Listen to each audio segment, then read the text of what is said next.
O Fantástico traz agora informações exclusivas de uma investigação que pediu a prisão de 61 pessoas esta semana. Elas são suspeitas de desviar mais de 300 milhões de reais em verbas públicas, incluindo dinheiro destinado a hospitais de campanha durante a pandemia. Segundo a PF, o operador financeiro do esquema é um jovem pecuarista que chegou a transportar 6 milhões de reais em dinheiro vivo em um avião particular.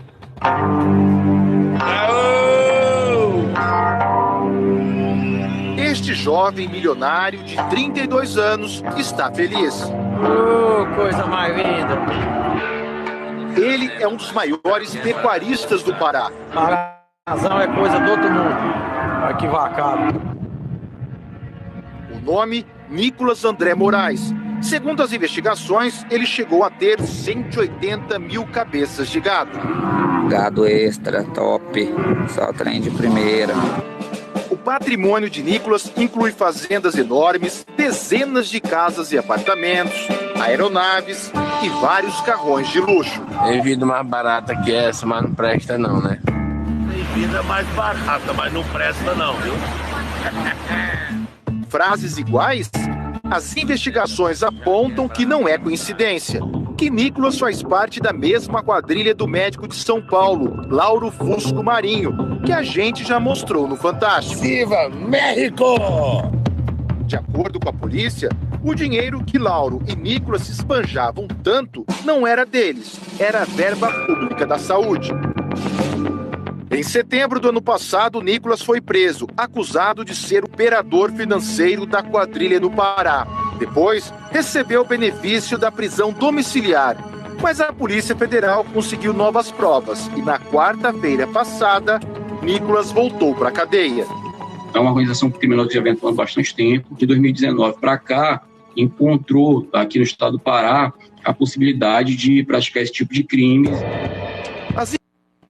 São que Nicolas é só o alto escalão do governo e que 4 organizações sociais indicadas por ele conseguiram fechar contratos fraudulentos por cerca de 1 bilhão e 200 milhões de reais.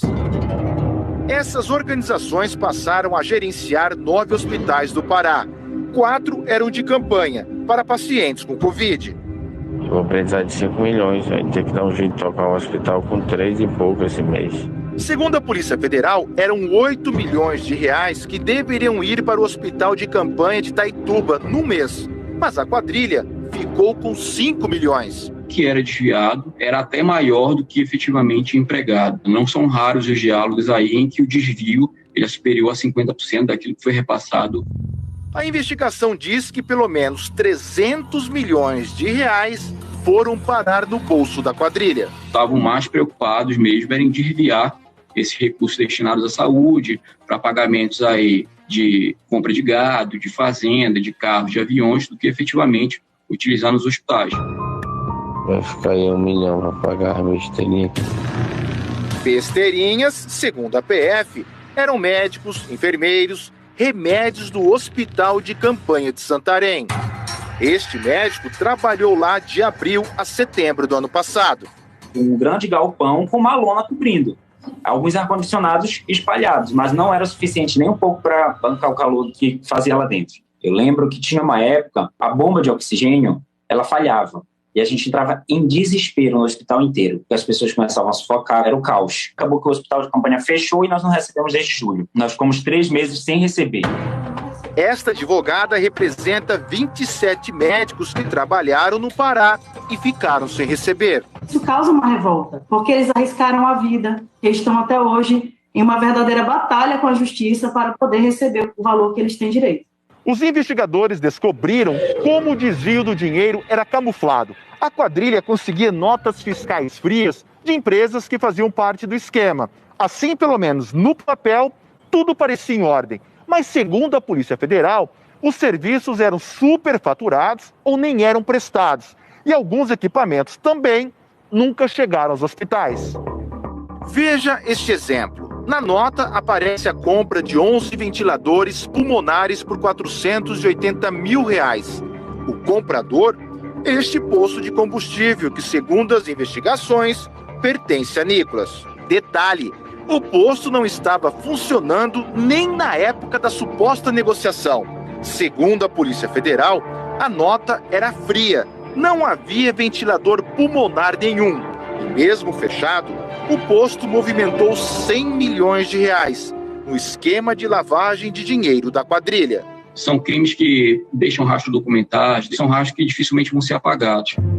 O médico Cleudson Montali, de São Paulo, é acusado de ser o chefe da quadrilha e ter planejado o esquema.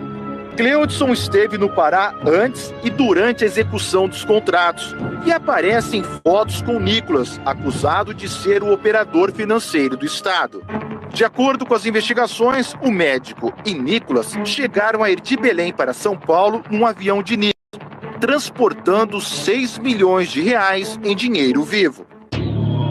Quem também costumava ir para Belém era Lauro Fusco Marinho, acusado de fazer parte do grupo de Cleudson. Ele e outros comparsas chegaram a alugar um flat na capital paraense, segundo a polícia. Olha aí, amigo, já tem ladrão querendo roubar, ó, querendo sair de fininho. Em maio deste ano, o Fantástico mostrou que Lauro e Cleudson apresentaram laudos médicos falsos e conseguiram benefício da prisão domiciliar. Com a revelação da fraude, voltaram para a cadeia. Cleudson sempre alegou inocência. Em nota, a defesa diz que Lauro não tem qualquer ligação com nenhum Nicolas, não teve nenhuma empresa sua subcontratada no Pará e que não há provas de sua culpa em nenhum dos crimes que lhe foram imputados. Desde o início das investigações do ano passado no Pará, a Polícia Federal aponta Parsifal Pontes, então chefe da Casa Civil do Estado, como a pessoa do governo que intermediou a contratação fraudulenta. Ele também teria alertado a quadrilha que policiais preparavam uma operação. O Parsifal me disse que a Federal está com aquele endereço, vou entregar a chave para ele vender o apartamento, a gente dá fim naquele AP. Quando de fato foram realizadas as buscas, o apartamento estava vazio, não tinha nada no imóvel. Parsifal Pontes foi preso em setembro do ano passado e exonerado pelo governador Hélder Barbalho. Parsifal responde em liberdade. A defesa diz que ele alega absoluta improcedência das acusações, que estará à disposição da justiça e vai provar sua inocência. Parsifal, o governador e Lauro Fusco não foram alvo dessa nova fase da operação da PF. A investigação sobre Hélder Barbalho, que tem foro privilegiado, está no Superior Tribunal de Justiça. Ao Fantástico, a assessoria do governo do Pará informou que o Estado rompeu com as organizações sociais, que não mantém mais nenhum contrato com elas. Disse ainda que os órgãos públicos apoiam todas as investigações, para que a verdade seja esclarecida. Em nota, a defesa de Nicolas disse que a prisão preventiva é medida excessiva e desnecessária, considerando que Nicolas já estava em prisão domiciliar há quase um ano, sem oferecer qualquer risco às investigações.